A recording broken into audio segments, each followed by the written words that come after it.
for battle, yeah. Guys, these people are pulling out battles. No, guys, no. She was just, and by the way, she was talking to a team members. No. All right, ladies and gentlemen, unfortunately we've come to the end, but the best part of it comes this Thursday when we get to check out the Battle of the Maroons. That's what I'm going to be calling them. Okay, Concordia College versus Delta.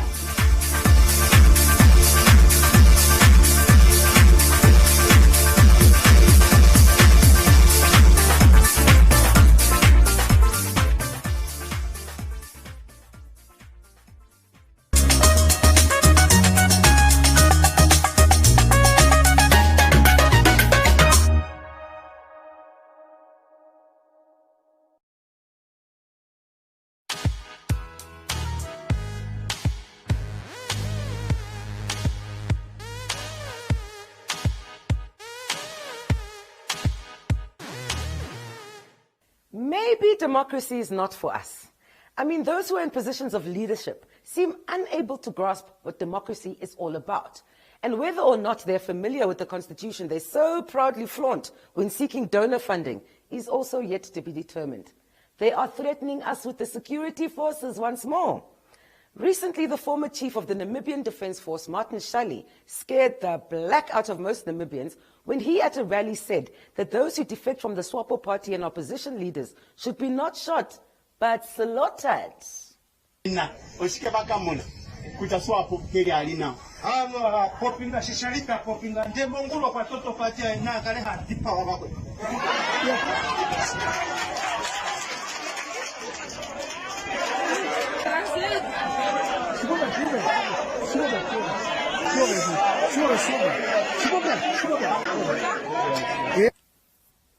Bruh, the nation was incensed, and some opposition leaders decided to lay criminal charges against the former NDF chief.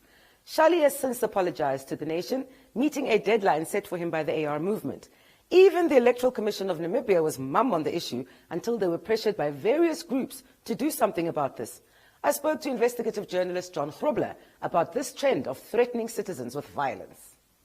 We forget that, 15 years ago, we also, Sam and Yoma making the same kind of comments. I mean, it is that hardline posturing of the hard men trying to portray something that they maybe not really are. Because, it strikes me that those who threaten war and violence the most are those who never made it to the front lines to begin with. This is pure and simple intimidation. Even if his comment was just in the figurative sense of slitting their throats, as in cutting them off from resources and all of that, that comes down to the same thing. Yeah? But the fact is, as we both know, Oshilambo is a quite literal language. I don't think there's much space for, analogies and that kind of thing here. It was thoughtless, careless, and irresponsible, and it is in violation of the Electoral Act.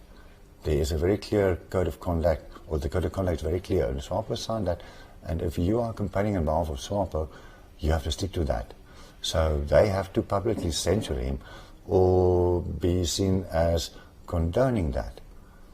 And it remains to be seen what they will do in this respect. Yeah, ECN is just passing the buck because, they are clearly intimidated by this faction and where it comes from. Because again, you understand where this is. This is basically the right-wing militant side of SWAPO that falsely claims that they had wrested independence for Namibia through the barrel of the gun, and we know that's not true. I mean, it was a negotiated settlement, and those who are making these statements are people who didn't really bleed in the trenches and weren't out there, out the front. I mean, those guys are invisible. But this is a very, very worrisome tendency that, has been becoming more and more pronounced over the past year. Because, we had this hard-handed approach under the COVID thing, and we've had all these various operations. So, there's a very distinct tendency from the, let's call it the securocrat complex, to assert themselves at the expense of everybody else. you can see from the government budgets that got rolled out now that the Ministry of Defence is allocated an enormous sum of 13.9 billion, which is, it's absurd. I mean, where is the enemy? Who is the enemy? To me, it seems the enemy is within, and it's wearing an NDF uniform at this stage, or maybe, a retired NDF uniform. Because let's be clear about Charlie here. This is the man who was basically moved out of the job as Chief of Staff because of corruption, and then got caught trying to launder this money through his secretary's accounts, and was somehow all overlooked because, well, it's that faction. And we need to confront that faction because they are a minority. They are a tiny minority, but they are an extreme minority, and we are at risk of them hijacking the agenda for the foreseeable future, because I don't think Samoa is going to do very well in the coming local and regional elections, and there is bound to be a bit of a strong knee-jerk reaction after that in the run-up to the next election. So it is now time for us to tame them and bring them to heel. Yeah, we need to put a leash on these guys. Yeah, so people like Shali to make statements like this is to encourage others to do the same and actually, take him on his word, because now people out there that haven't got a lot between the ears, and they will take this as yes, the general said we should, cut people's throats. And if anyone is killed because of this, Shani will be responsible as well. I mean, I don't know if he thought about that, but he will be an accomplice to the fact if there is any murder or any violence committed, under in the upcoming election. So it's time we call the military and all of these hardliners to account. Enough is enough now. They have now, for 30 years, hijacked the agenda, run away with the military budget is just senseless in a country like ours, where we don't have enough medicines and we don't have books in the schools, and where the kids in hostels don't have enough food, where there is a massive need for everything else. Why are we spending all this money on the military? Are we trying to steer things the Zimbabwean way, or are we trying to figure out an alternative future for us here? One thing is clear to me, is that if we don't want to go the Zimbabwean way, then we need to take our future back from these hardliners, and we'll do so soon.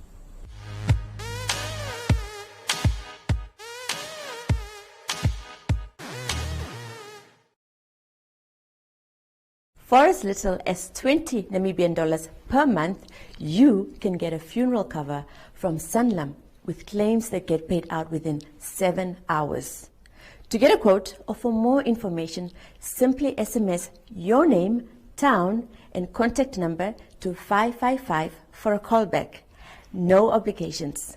T's and C's and standard SMS rates apply.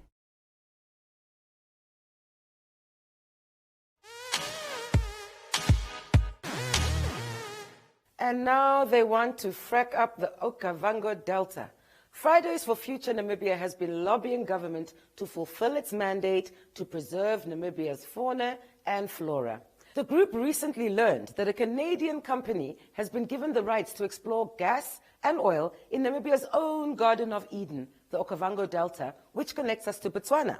I spoke to Ina Marie Shikongo about their concerns.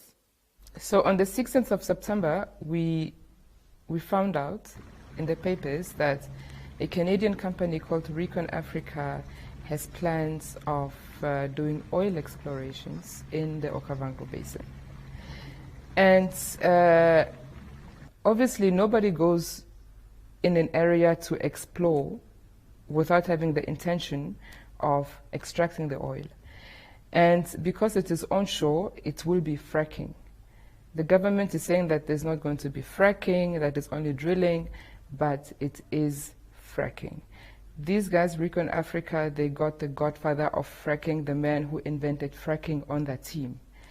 If you follow Recon Africa's websites and the YouTube interviews, you can see that they are selling the oil that they have not started extracting yet. So what does this mean? Is the government lying to us, or is Recon Africa lying?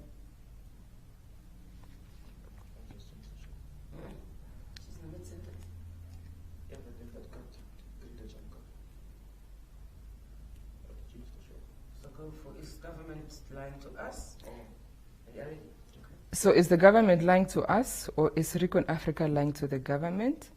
Or is our government completely oblivious and ignorant that they know what's going to happen, but they don't care? The reason why I am asking the Namibian people to please stand up against this, it is because it is going to be detrimental to our country. I will just explain in short what this fracking basically means. So they will obviously, well, they have already started bulldozing, creating the roads that will go to the drilling point. And so what that basically means is that once the drill is there, there's a certain needle that goes into the ground, right? And we know that we've got the soil, the topsoil, and then we've got the part where the roots are in of the trees, and then you've got a water table. So that drill will be able to go all the way up to the water table without a problem, because then you will have a sediment of rocks. So now they need to pierce through that sediment to get to the oil, if there's any oil. Is it oil or gas? Our oil and gas, according to the website. Yes. So they will have to go through the rock. So how are they going to manage to pierce this rock, or how will they manage to go through? They will have to put certain chemicals in the water table so they can pierce through, you know. And they will also need water to pump so they can be able to go to the targeted site underneath the ground. So now they also pump up the water back again with all these chemicals, and then they release it into nature. And these chemicals are super poisonous. They will kill everything on the ground. When the rain comes, it will seep back into our river systems, right? And also because they'll be injecting this poison right in their water table, it means that it will go straight into the delta. So all the fish, all the animals, all the people that depend on that are going to die, or they will start getting funny sicknesses, you know? And there's enough research done all over the world. In Colorado, the people are suffering today. Many states in the US, in Canada, have banned the art of fracking. So it is something that has to be banished completely on the entire planet. So, but anyway, what does that mean for us Namibians? This drilling, it is happening on the Omatako River, right? This is the same Omatako River that also feeds the Omatako Dam, which feeds the Von Bach Dam. But luckily, the river flows upstream. So it will not come down to us. The poisons will not come down to us, but they'll go straight into the delta, because from there where they're drilling, it goes straight into the delta. So our government has spoken about economic benefits. So now I don't understand what economic benefits there is for us Namibians, because 90% of the profits goes to the company, 10% goes to the government. And that 10% will definitely not go down to the community. We saw with Fish Road, you know, it's like says it all. So now I want to ask the government, what economic benefits are they talking about here if 90% is going to this company for them to come and destroy our country? And then again, Namibia's food, most of our food is grown along the delta. So what is going to happen to the SDG targets, to the Vision 2030? So this is definitely going to negatively impact our hopes of achieving our goals, especially when it comes to food production in Namibia. And then again, you have the tourism industry. You have people that invested in the tourism industry. So if everything is going to be poisoned, what's going to happen to the tourism industry? The lodges will have to close down, more unemployment. And if the water is poisoned, where are those people going to end up? They'll come to Windhoek, they'll go where, more crime, because millions of jobs are going to be lost. And then again, we look at the informal food sector. We have a lot of people that are living in our informal settlements from the Kavango regions and the Zambezi regions. And now it's December month. Those mangoes will start coming down. So now, when those mangoes stop coming down because the water tables and the water streams will be contaminated, where is that income of those people going to come from? That is what I want to know.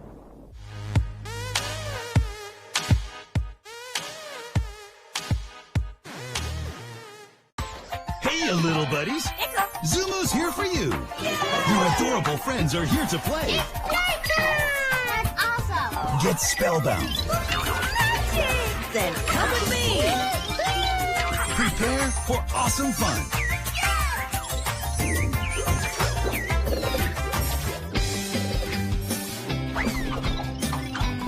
With Zumu.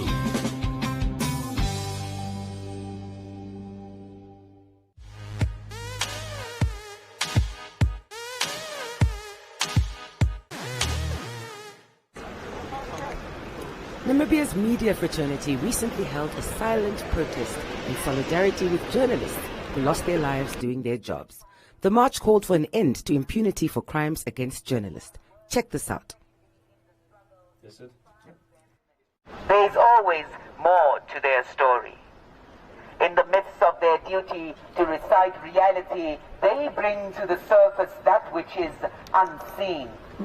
But if you dove deeper, if you broke it at the seams, you will find that there is more to their stories, more than what is heard, more than what is written, and more than what is said. So arduous is their journey to the source, but we find ourselves persecuted. So anxious is the tale of the truth, and still we find ourselves waiting for its reveal. We are the goods.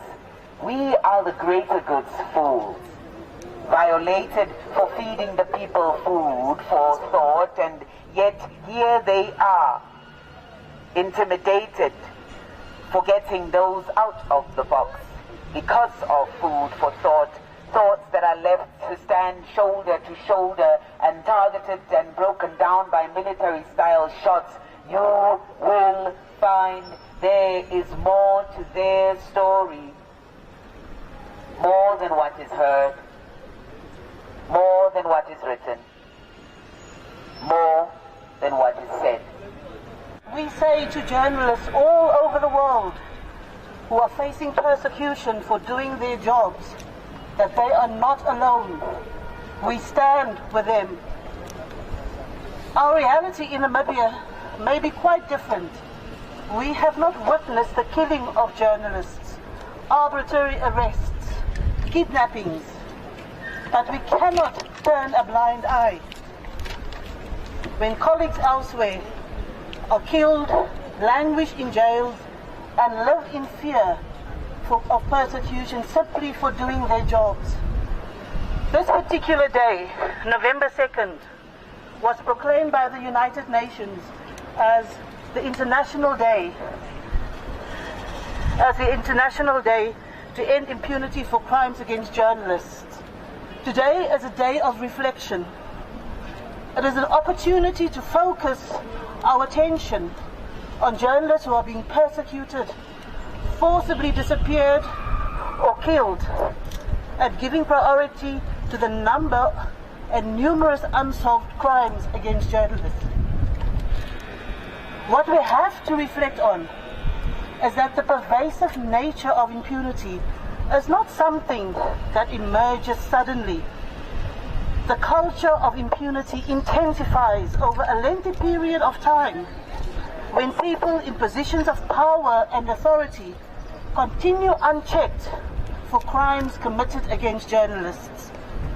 This day is an opportunity for journalists and media rights organizations to demonstrate and garner public support across borders, to demand answers from governments on why they are expending energy, time and resources in persecuting the media instead of probing corruption. On this day, it is important to remind the world that Cameroonian journalist Samuel Wazizi's death cannot go unsolved. Samuel was picked up by the military nearly a year ago. It took 10 months for them to admit that they held him and that he had died basically 3 days after he was arrested in custody. Today, nearly a day after his death, his body has not been returned to his family. They have not been able to bury him, and no investigation is underway. We must demand that the Mozambican government seriously investigate the disappearance of Ibrahima Bakaru, who went missing on April 7th. The last words before he disappeared was a text to a colleague saying, "I'm surrounded by the military." Where is Ibrahima? We should be asking for updates on the murders of undercover Ghanaian journalist Ahmed Hussam Swale, Barko Agay Makur in South Sudan, and Nigerian journalist Benjamin Eko. We have to express our outrage that for the 6th year running, Somalia retains the #1 position on the Global Impunity Index when it comes to prosecuting murderers of journalists. It is up to us to support Somalian media and demand that authorities investigate cases of killings or attacks on journalists, media outlets and critics. We should stand with them and support their demands for justice. Standing in solidarity on home soil is vital, what we are doing today.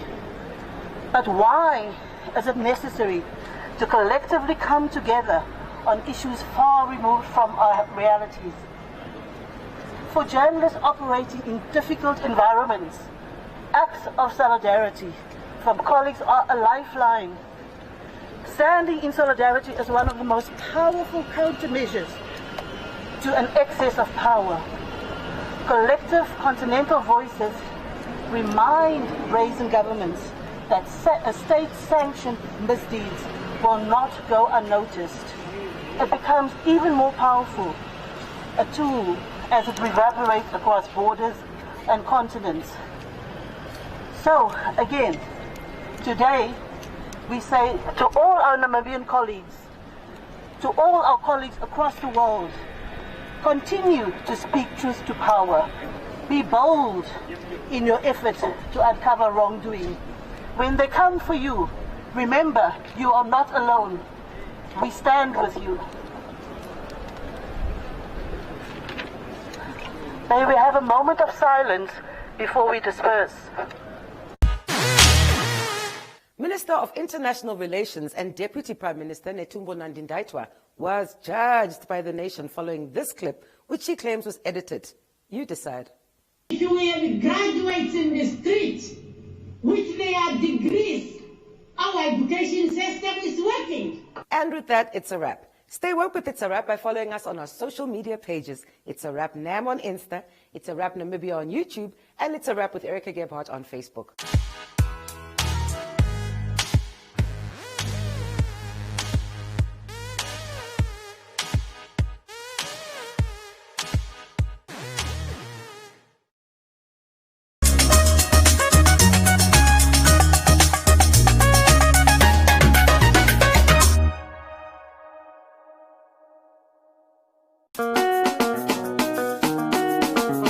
When you're saying things that degrade women, for me, number one, I am not there, because that is basically what I don't believe in. I don't stand for things that degrade women. What do you think we can add? What can we put in the basket?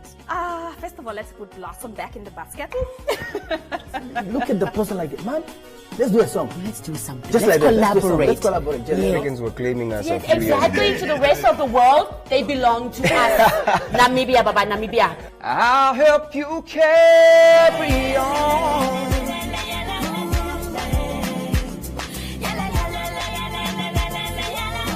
creating music and putting some stuff out for the people who've been supporting me, that's definitely something that's next on my list.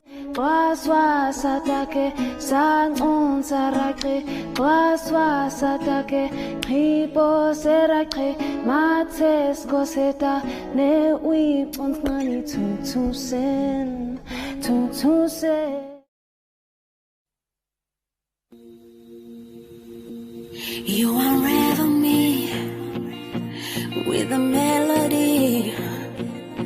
You surround me with a song of deliverance from my enemies, till all my fears have gone. I'm no longer a slave to fear. I am a child of God. I'm no longer a slave to fear.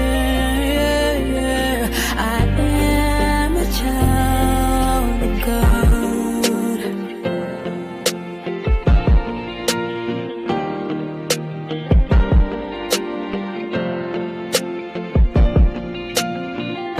Okuzako shivalelo shamemeo ahololange. Oleo ya hololange. Onda valululilwa homo family. Onde oye ilimo yange. I'm no longer a slave to fear. I am a child of God. I'm no longer a slave to fear. I am a child of God. I'm no longer a slave to fear. I am a child of God. I'm no longer a slave to fear. Check it. I am a child of God. I'm kinda under Wakanda, I kind of the hunger for freedom deliberate. I used to carry the memories of sin on my back, size of a pyramid.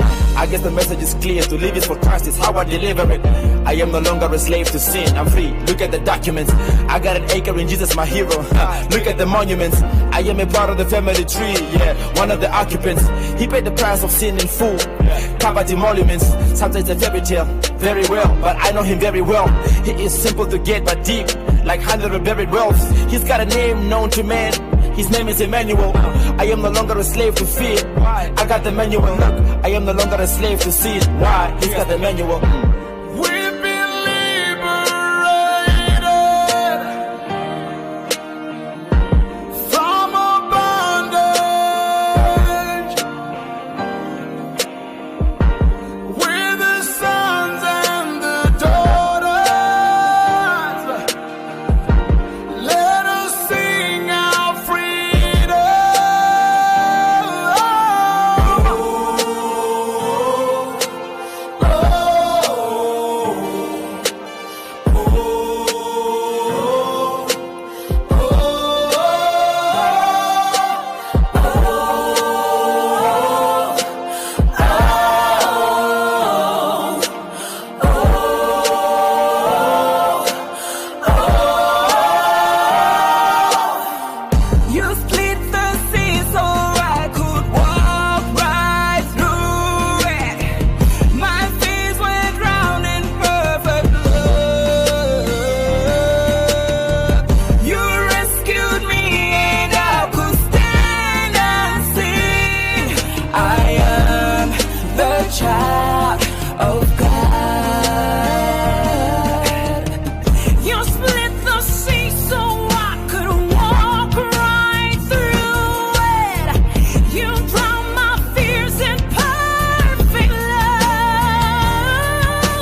the pain and all the struggles. They gotta really love you. You never let my side. I wanna embrace you. I wanna hug you. The devil is a liar. His tongue is so deceitful.